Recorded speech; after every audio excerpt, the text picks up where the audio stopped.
across this story by a woman named Kingsley, and she talked about what life is like having a child with special needs. She talked about how when you are pregnant with your child, it's like planning a fabulous trip to Italy. You get all the guidebooks, you do the research, you plan where you're going to go, and the day finally arrives when you're going to go on your trip. And you get on the plane, you arrive at your destination, and the stewardess comes out and says, "Welcome to Holland." And you think, Holland? I'm not supposed to be in Holland. I'm supposed to be in Italy. All of this time I've planned on going to Italy. On March 8th, 2007, I gave birth to our first daughter, Lyric. And when she was born, we thought we had arrived in Italy. The next few years of her life, I spent a lot of time questioning doctors about why she wasn't meeting some of her developmental milestones. And finally, at the age of 3.5, she was diagnosed with developmental delays and neurological dysfunction, and I realized that we'd arrived in Holland. I want to share with you today about what life is like with a special needs child.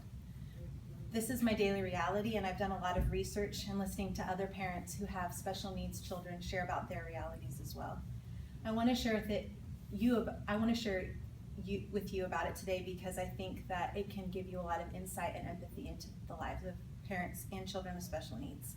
I want to share about what life is like with a special needs child from Lyric's perspective, from our perspective, and from your perspective. The first part of life with a special needs child is Lyric's perspective.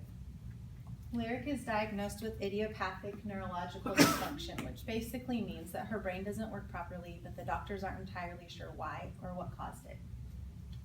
For this, it means that she has delays in her motor function and is constantly overwhelmed by the information she's getting through her senses.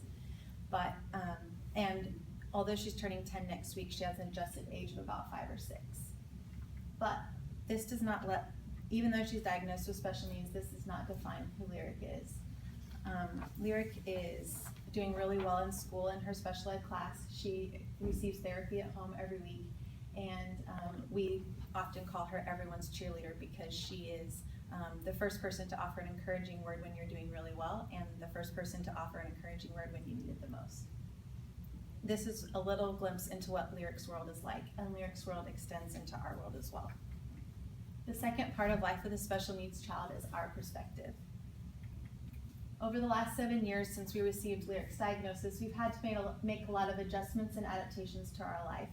As parents, we've had to adjust our expectations on what life would look like for her, and as her siblings have had to adjust to the fact that even though she's the oldest, they often are the ones who are helping her with the things that she needs. We learned that life is different, but it's okay.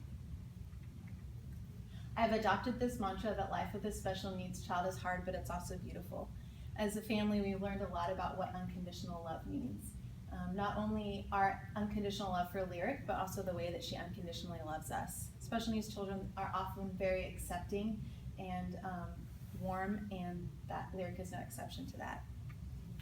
This is a little glimpse into what our world is like with a special needs child, but what about your world? The third part about what life is like with a special needs child is your perspective. I think it's very important because of the world that we live in today. There's lots of children with special needs, and you are going to probably encounter adults with special needs, that you're educated on what kinds of terminology that's good to use and what to say and what not to say. Thankfully, as a culture, we've shifted a lot, and we no longer use the word retarded, but we're shifting into using words like disabled. But personally, I like the term special needs because to me, special needs focuses more on the fact that she's living a life that's full and enjoyable and wonderful, and not necessarily constantly thinking about the things that she's not able to do. I also think that it's important for your perspective that and this probably goes without saying, but that you're kind. Something I tell my children a lot, because we are in a society, in a world where because we do therapy and we do special needs class for my daughter, we're with a lot of other kids who have special needs. And so the two things that I've always told my kids is when you see someone who's different than you, look for the things that they're good at, and also look for the things that you have in common with them. And I think that is a good way to approach all children who have special needs, as well as their parents.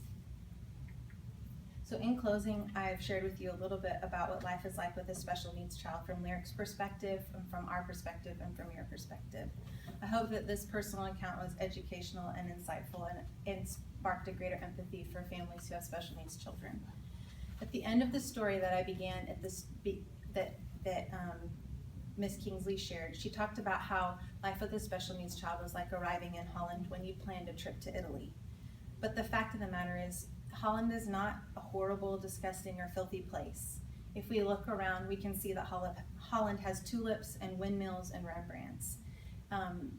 Although it might be hard for a special needs parent because everyone is still coming and going from Italy and talking about how wonderful Italy is, we have the opportunity to look up and see what a wonderful, beautiful place that Holland is.